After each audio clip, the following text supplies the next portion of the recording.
Hello basketball coaches and basketball players, my name is Alan from Al's Basketball Training, and today I'm going to talk to you about some slashing 3-out, 2-in basketball plays. Now let's get down to the clipboard and let's check these out.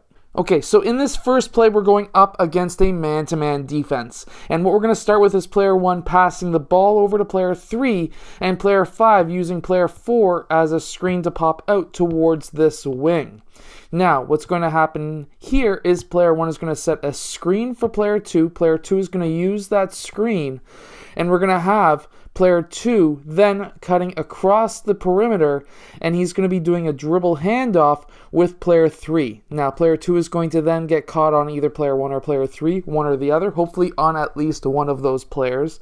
And now player 2 is going to cut towards the rim, and he should have an open shot or an open layup lane to the basket. Now, a couple of things that could happen. Number 1, player 3 could be then switching off and cutting off that lane.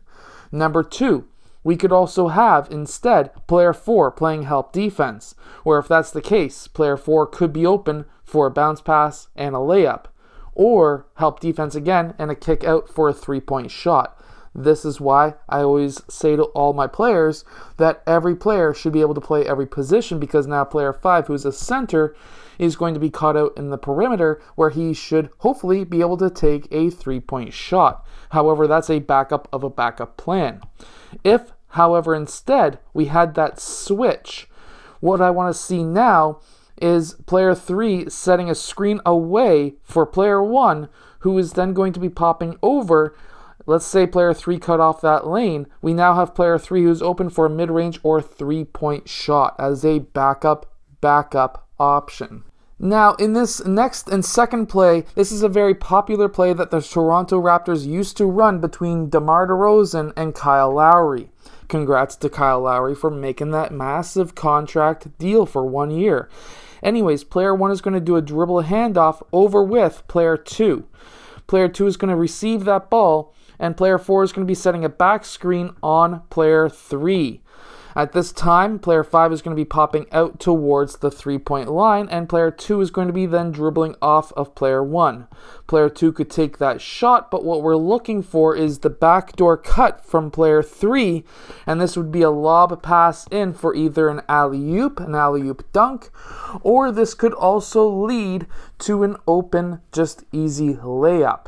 If, for example, and we've seen this in the NBA quite often, especially after they ran the play quite a few times, is player 5 comes down to play help defense. Now, player 5 blue should be able to shoot that shot. If not, he can be cutting baseline when this happens so that he can get that bounce pass or alley-oop pass so that he can get that layup. Okay, so now we're going up against a 2-3 zone defense, and we're still wanting to slash towards the rim. So what we need to do is be able to get players in the high post and then players cutting back door, and this is what we're going to be doing. So we're going to be having player 5 cut up towards the high post on the opposite side that he's on. Player 1 is going to then do an entry pass into player 5, and now we're going to be having player 4, he's going to be setting a back screen for player 3. Player 3 is going to be now cutting baseline, and at the same time, player 1 is now going to be cutting down the right side of the key. Now, the idea behind this is if player 5 does come up, which he should come up, that's going to now open up the baseline on that left side. Now, with player 4 setting that back screen, if player 3 was not open because player 4 dropped down, we need player 4 to pop out for a 3-point shot. However, we need player 3 to be open for a bounce pass in and layup. We have now drawn the defense away from the baseline, and if player 3 was to go and either defend player 3 blue because he has the ball, we now have player 1 cutting down that right side for a layup. We've essentially destroyed their zone defense.